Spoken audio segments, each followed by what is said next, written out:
রক্ষা কবচ তুলে নিল আদালত। শুভেন্দু অধিকারীকে নিয়ে এই খবরে সরগরম রাজ্য রাজনীতি। আসলে মামলার আসল সত্যটা কি জেনে নেওয়া যাক। কেউ বলছে শুভেন্দুর আর রক্ষা নেই, কেউ বলছে আদালত তার পক্ষে, কিন্তু প্রকৃত সত্যটা কি আজ আমরা বিশ্লেষণ করব।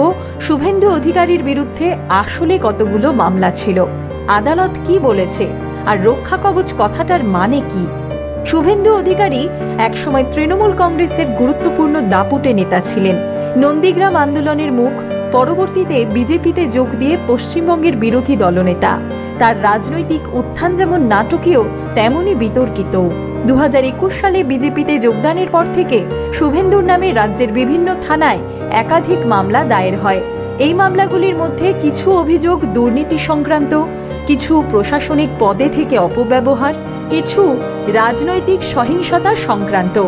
এই অবস্থায় শুভেন্দু অধিকারী আদালতের শরণাপন্ন হন এবং আদালত তাকে কিছু মামলায় অস্থায়ী সুরক্ষা দেয়, যাতে তদন্ত চললেও তাকে সরাসরি গ্রেফতার করা না হয়। এটাই মিডিয়ায় পরিচিত হয় রক্ষা কবচ নামে। 24শে অক্টোবর 2025 কলকাতা হাইকোর্টে শুভেন্দুর মামলার বড় শুনানি হয়। বিচারপতি জয় সেনগুপ্ত বেঞ্চ রায় দেন, শুভেন্দুর বিরুদ্ধে রাজ্য পুলিশের দাখিল করা 19টি মামলার মধ্যে 15টি খারিজ করা হবে। বিচারপতির মন্তব্য, একই ব্যক্তি বা সংগঠনের বিরুদ্ধে একের পর এক এফআইআর দায়ের করা ন্যায়সঙ্গত নয়। যদি প্রাথমিক প্রমাণ একই ধরনের হয়, তবে আদালত এটাও স্পষ্ট করে সব মামলাই খারিজ হয়নি।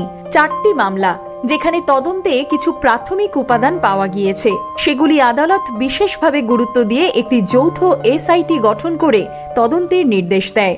এসআইটি বা স্পেশাল ইনভেস্টিগেশন টিমে থাকবে কেন্দ্রীয় সংস্থা সিবিআই এবং রাজ্য পুলিশের প্রতিনিধিরা, অর্থাৎ তদন্ত হবে নিরপেক্ষভাবে উভয় পক্ষের উপস্থিতিতে।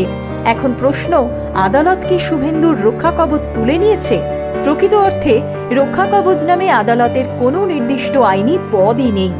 এটি আসলে একটি অস্থায়ী অন্তর্বর্তী সুরক্ষা, অর্থাৎ ইন্টারিম প্রোটেকশন, যেখানে বলা হয় তদন্ত চলবে কিন্তু ওই ব্যক্তি আদালতের অনুমতি ছাড়া গ্রেপ্তার হবেন না।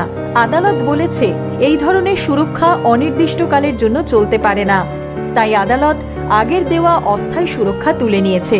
এটার মানে শুভেন্দু অধিকারীর বিরুদ্ধে যদি নতুন এফআইআর হয়, তাহলে তদন্তকারী সংস্থা তাকে জিজ্ঞাসাবাদ করতে পারবে আইন অনুযায়ী।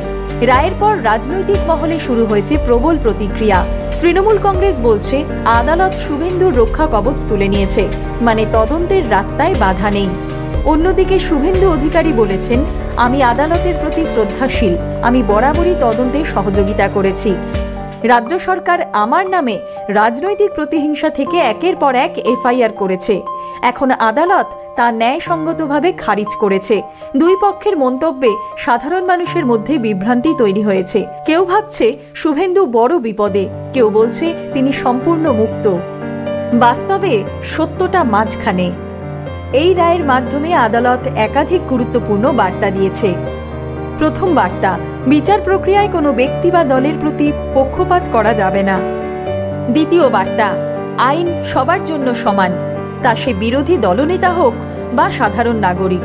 তৃতীয় বার্তা, রাজ্য পুলিশ ও কেন্দ্রীয় সংস্থা একসঙ্গে কাজ করলে তদন্তে নিরপেক্ষতা বৃদ্ধি পায়। সুতরাং আদালত শুভেন্দুকে যেমন সুরক্ষা দেয়নি, তেমনি তাকে সরাসরি দোষীও ঘোষণা করেনি। তদন্ত এখনো চলছে আদালতের নজরদারিতেই। তাহলে সারমর্ম কি? শুভেন্দু অধিকারীর রক্ষা কবচ আসলে ছিল অস্থায়ী সুরক্ষা, যা এখন আদালত প্রত্যাহার করেছে। 19টি মামলার মধ্যে 15টি খারিজ হয়েছে।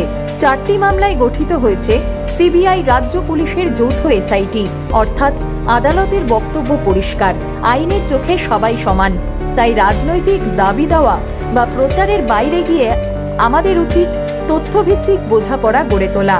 তথ্য যাচাই করুন, গুজব নয়, রাজনীতি নয়, সত্যটাকেই সামনে আনুন। এই ভিডিওটি ভালো লেগে থাকলে লাইক করুন, কমেন্টে মতামত দিন আর সাবস্ক্রাইব করুন আমাদের চ্যানেল, কারণ আমরা দিই তথ্য, মত নয়।